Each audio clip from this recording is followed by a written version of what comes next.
Hello my dear friends, I welcome all of you to this video lecture. I am Dr. Nipam Kumar Hoitia. I have been working in the Department of English as Assistant Professor since 2001. Today I would love to talk about the essay What is Literature? This is the introductory chapter of his very popular book Literary Theory and Introduction.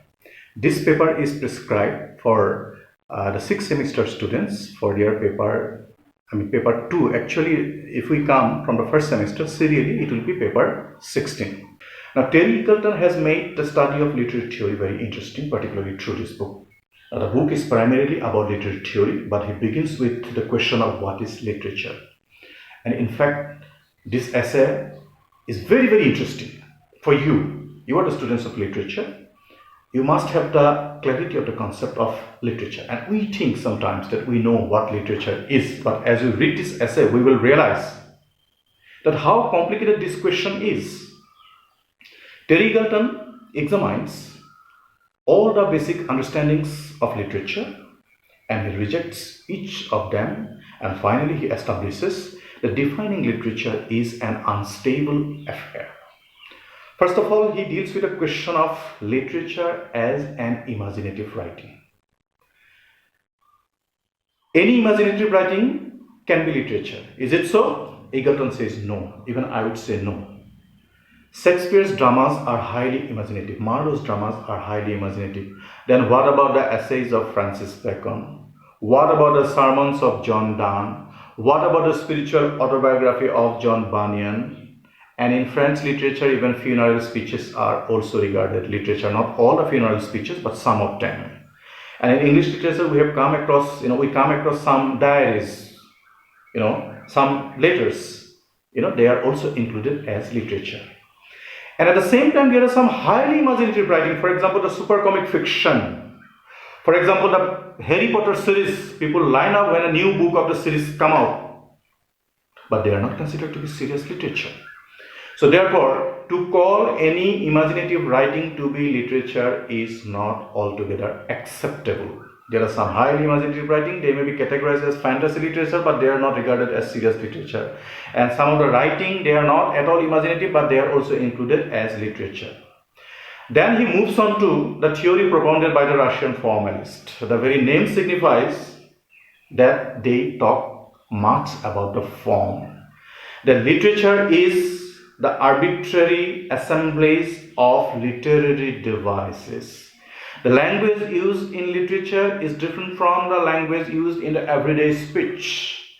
Definitely, if I say that I love you and when I think of you, I feel very happy. But if I say the same thing in this way, for thy sweet love remembered, such wealth brings that then I scorn to change my state with kings.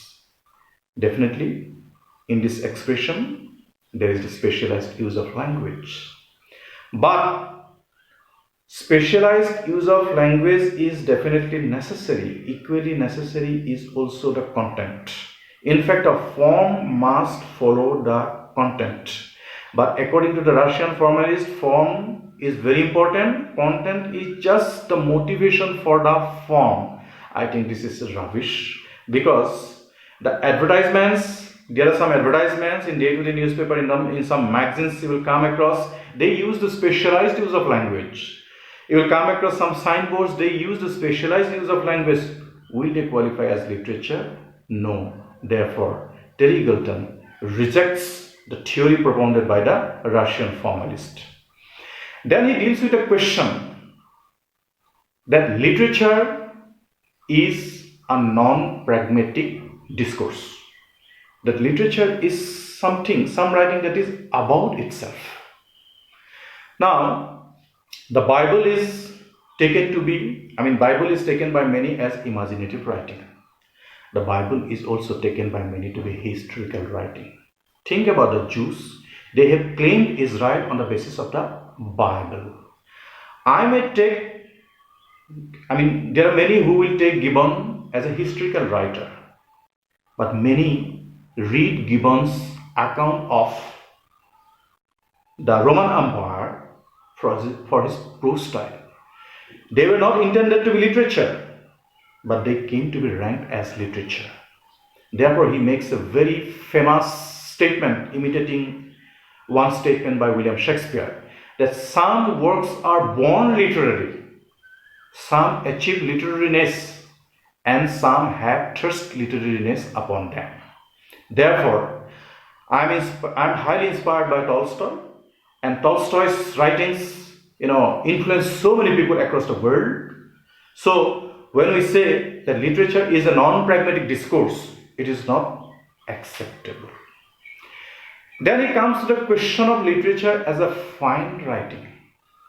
Can there be some writing which is inherently fine?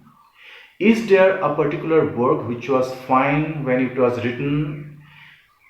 It is regarded throughout the century, even till date, that it is fine. Can there be, is there an essence that makes literature fine?